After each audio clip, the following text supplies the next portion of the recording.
contre quoi. Donc je pense que derrière ces jeunes filles voilées, à quelques exceptions près, c'est un choix où s'il existe une pression familiale, elle n'est pas forcément d'origine intégriste, elle peut l'être, mais elle peut aussi être une pression culturelle et traditionnelle.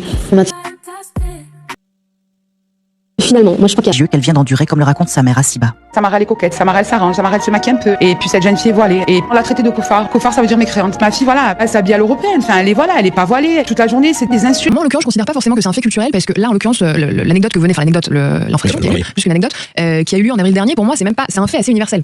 Je m'explique. On va toujours mettre sur les épaules de la femme un peu la vertu ou la décadence d'une société. C'est-à-dire qu'on surveille un peu toujours le comportement d'une femme et effectivement dans l'islamisme, comme ça a été le cas dans pas mal d'autres radicalités notamment religieuses, il y a cette dichotomie entre effectivement la vierge et la putain.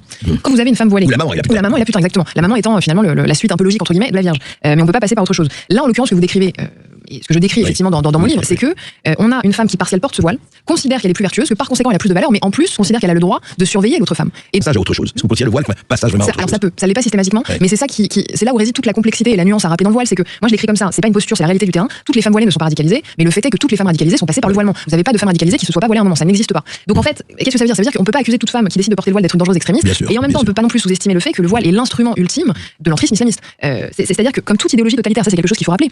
L'islamisme est une idéologie totalitaire entre guillemets comme les autres, et donc ils vont se servir d'un vêtement, là en l'occurrence le voile, pour en faire un curseur du succès ou non de leur mouvement. C'est-à-dire que regardez, pour creuser dans les interstices de exactement. Et il y a un autre objectif aussi de la part des islamistes qu'il faut bien préciser, je crois, c'est que l'objectif, et ça se voit beaucoup dans des associations, de prétendue lutte contre les discriminations, on essaye de faire de la femme musulmane et de la femme voilée une seule et unique personne. Ça n'est pas forcément synonyme. Toute musulmane doit être voilée, exactement, et toute voilée est une victime, etc. Sachez qu'à partir en général de 6-7 ans, il faut commencer à habituer votre enfant en fait à porter le hijab, à porter le jilbab, à porter des petits abayas.